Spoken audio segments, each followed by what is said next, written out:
Hi, meteorologist Paul Dorian here on Thursday morning, December 16th. It continues to look like the overall weather pattern will change to a colder one for much of the northern part of the nation beginning this weekend and early part of next week, and probably continuing right into the end of the month of December and perhaps even into January as well. Not only does the weather pattern look like it'll turn colder across the northern part of the nation, but it also looks like it'll turn colder in Europe as well, something that'll be interesting to follow over the next couple of weeks or so. The Madden-Julian Oscillation, a teleconnection index focused in on the tropical activity, has been kind of signaling a change to a colder pattern as we get later into the month, and indeed, it continues to look like that will come to fruition.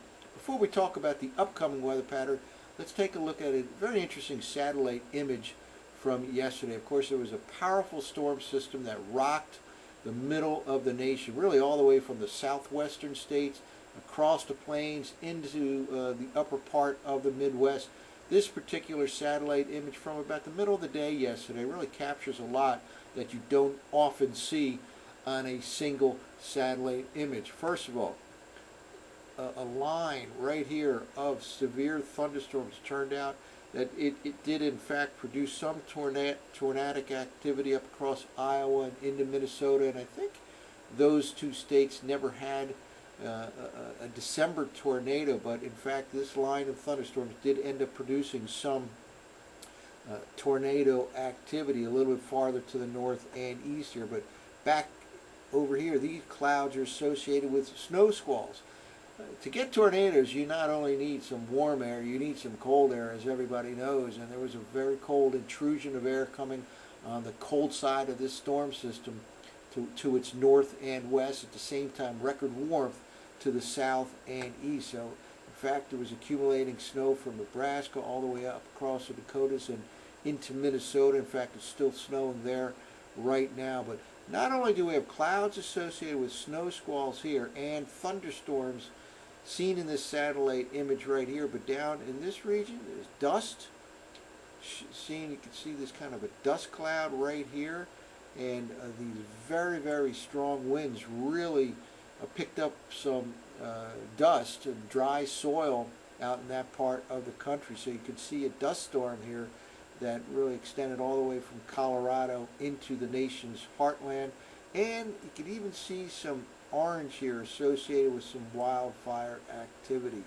So all kinds of features here in this particular satellite image, again from yesterday, from the massive storm system that pounded the nation's heartland, really again all the way from the southwestern states to the upper part of the Midwest, and wind gusts of 90, 100 plus miles per hour in many spots. Of course, there were power outages as well.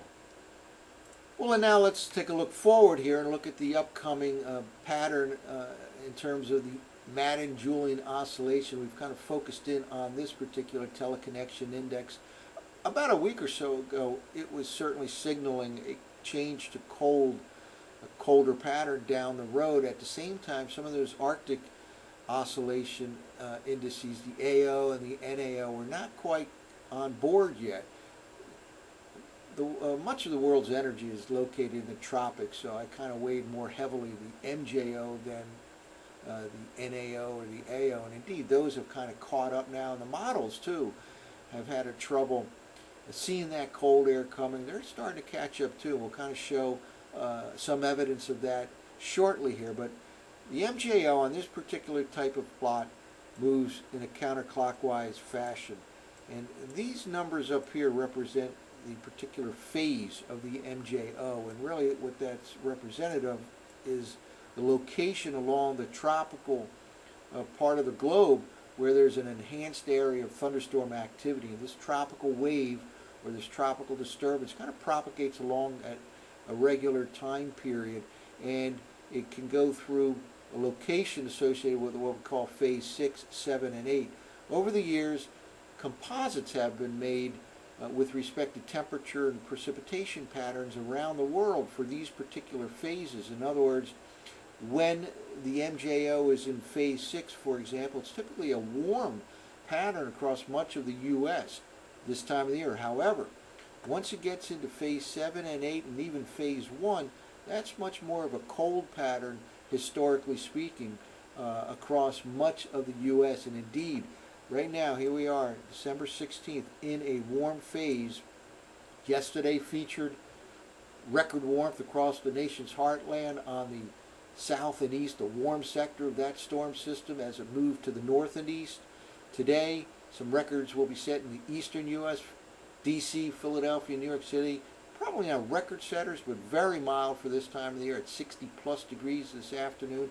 Again, a warm phase for much of the nation, and in fact, that is what is happening. But beginning next week, the MJO is forecasted to go into phase 7 and then ultimately into phase 8 and maybe even into phase 1. And all three of these phases, 7, 8, and even phase 1, generally, historically, have been colder than normal across much of the nation. So again, this continues to signal a change to a colder pattern beginning next week and going beyond that probably into the month of January for much of the northern half of the nation, and it also holds true for much of the European continent as well.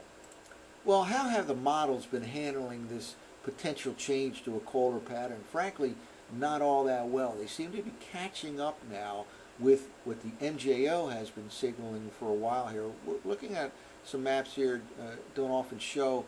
It's a difference map in terms of the temperature forecast from one run to its prior run, and where we see blue represents a change to a colder in that particular forecast, and where we see orange, it's a change to warmer.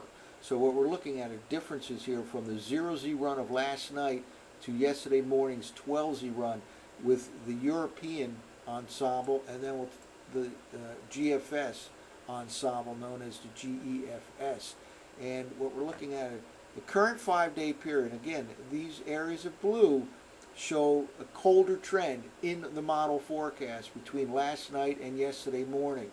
So notice that here. Not all that dramatic here in the current 5-day period for the EPS, and very little change overall in the ensemble run of the GFS. But take a look now at days 6 to 10.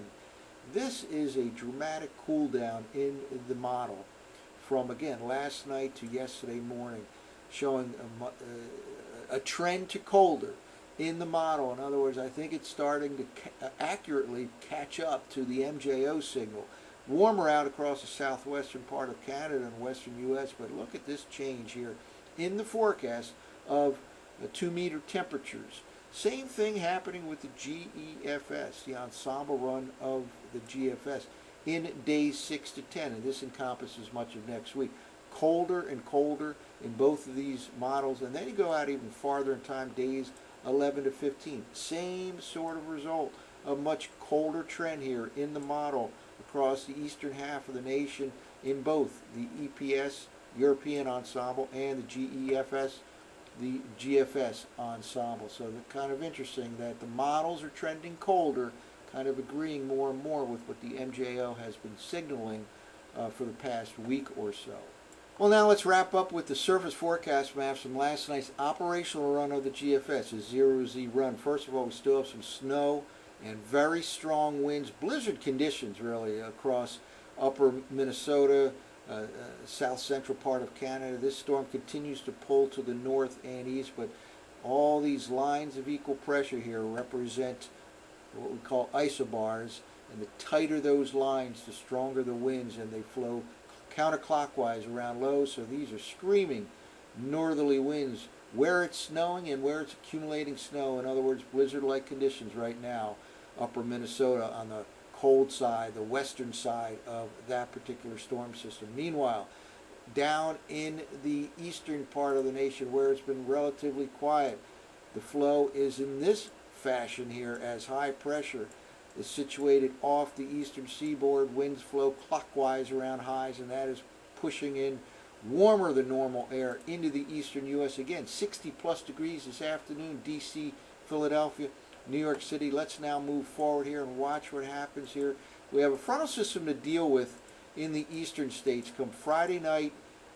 Right here, this is Saturday morning forecast map, and Saturday. We have really a warm front at first in the Friday night, early Saturday time period, pushing to the north, and a cold front trailing a low pressure area. It'll be cold enough for some snow, maybe some accumulating snow, let's say north of the New York City area, upper part of New York State, interior New England especially, can get some accumulating snow in this particular storm system on the weekend. And just showers of rain, most likely from New York down to Philly, down to D.C. And then it turns colder right here by the time we get to Sunday. High pressure building along the southeastern part of Canada. And that kind of sets off the pattern change to a colder pattern across much of the northern half of the nation. Here's another cold Canadian high by the time we get into Tuesday.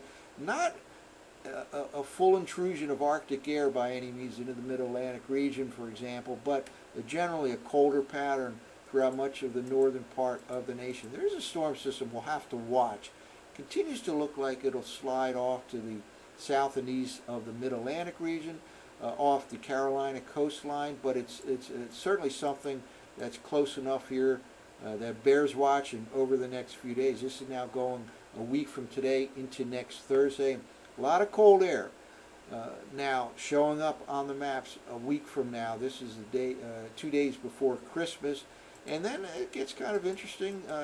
We may have to watch a storm system around Christmas. This particular time period, this is actually Saturday night time period, Christmas night going into Sunday morning, and this is more than a week away, so it's a speculation phase, but it may be cold enough for some snow even in the mid-Atlantic region from this system if it in fact develops as predicted here by the 0Z run of the GFS. But the takeaway here is that the pattern continues to look like it'll change to a colder one for much of the northern half of the nation beginning this weekend, or especially next week, and going into the end of December and probably into January. And that colder pattern looks like it'll set up across the European continent as well. That's it for now. I'm meteorologist Paul Dorian.